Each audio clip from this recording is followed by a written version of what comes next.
সকল কর্মকর্তাদের দেশ থেকে নিষেধাজ্ঞা ও বিচারের দাবিতে মন্ত্রণালয় এবং অন্তর্বর্তীকালীন সরকার সহ ধিক্কার জানাচ্ছি।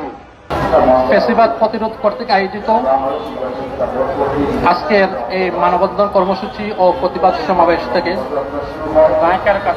আমরা ছোট পরিসরে আমরা এখানে দাঁড়িয়েছি, আমরা হাতে গোনা গুটি কয়েকজন মানুষ।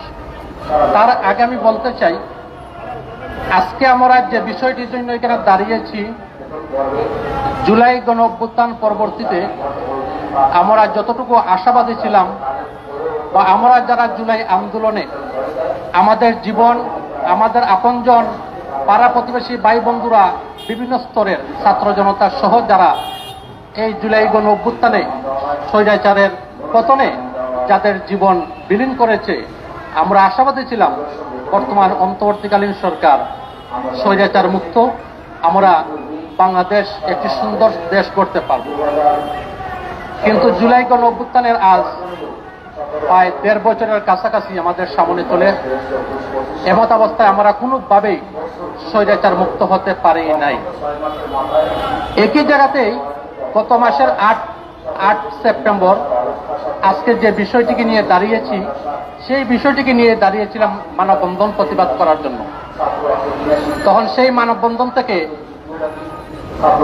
পিটিভি এবং তথ্য মন্ত্রণালয় এবং অন্তর্বর্তীকালীন সরকার সহ তাদেরকে একটা সময় দিয়েছিলাম যে এই সময়ের ভিতরে বাংলাদেশের রাষ্ট্রীয় গণমাধ্যম কিভাবে স্বৈরাচারের দোসররা বসে আছে কাফটি মেরে, যতটাই স্বৈরাচারের দোসর রয়েছে ওরা আজ হয়ে গেছে বিএনপি এবং জামাতের অত্যন্ত প্রেমিক এবং প্রেমিকা। ৮ তারিখে যার জন্য মানববন্ধন করেছিলাম সে হল মুন্সি ফরিদুজ্জামান।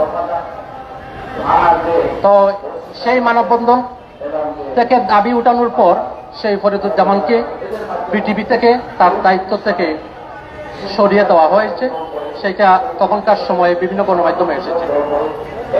কিন্তু তার পরিপ্রেক্ষিতে আমাদের যে বিষয়টি তারা বিটিভি সহ সরকার বা তথ্য মন্ত্রণালয় সহ যাদের সাথে আলোচনা ছিল, যে বিশেষ করে আজকে আমরা এইখানে দাঁড়িয়েছি যে ৫-৬ জন স্বৈরাচারের দূষণ, এর মধ্যেই এই ৬টি লোক শুধু দূষণ নয়, ওরা হচ্ছে স্বৈরাচার মাফিয়া খুনি শেখ হাসিনার অত্যন্ত আস্থাভাজন এই ৬ জন লোক, যারা বর্তমানে বিটিভিতে গাফটি মেরে বসে আছে, রং বদল করে, জার্সি বদল করে।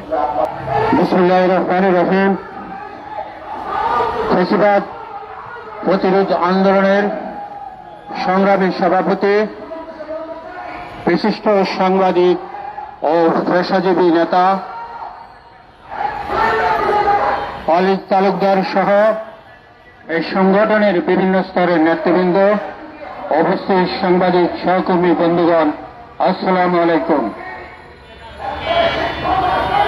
অত্যন্ত দুঃখ ও পরিতাপের বিষয়, আজকে যাদের বিরুদ্ধে কথা বলতে হচ্ছে, আমাদের তো এটা নিয়ে আজকে আন্দোলন করার কথা নয়। তাই এই যৌক্তিক দাবিতে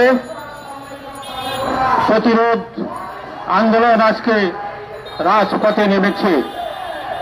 আমি মনে করি তাদের এই দাবি যৌক্তিক, গঠনমূলক, সময় উপযোগী।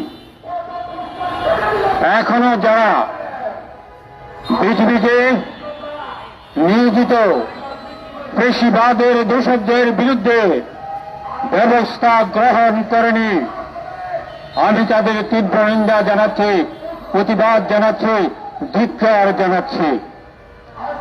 আমরা জানি বাংলাদেশের প্রত্যন্ত অঞ্চলে পেশিবাদ বিরোধী আন্দোলন হয়েছে, কিন্তু সবচেয়ে বেশি আমাদের বন্ধু, আমাদের সহকর্মী, আমাদের ভাইয়েরা জীবন দিয়েছে রামপুরায়, পৃথিবীর আশেপাশে 28 জন।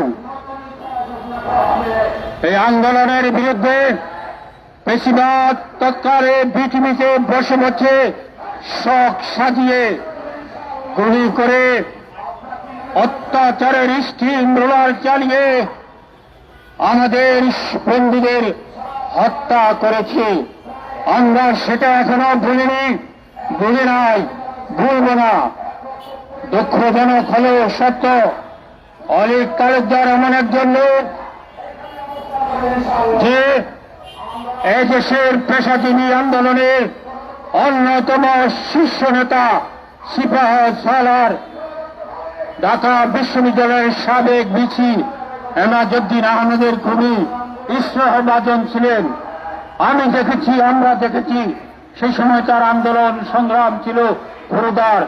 এখনো তাকে রাজপথে নামতে হয় এইসব জন গুরুত্বপূর্ণ দাবিতে। সেজন্য আমি অলিক তালুকদার সহ এই সংগঠনের নেতৃবৃন্দকে ধন্যবাদ জানাচ্ছি, অভিনন্দন জানাচ্ছি।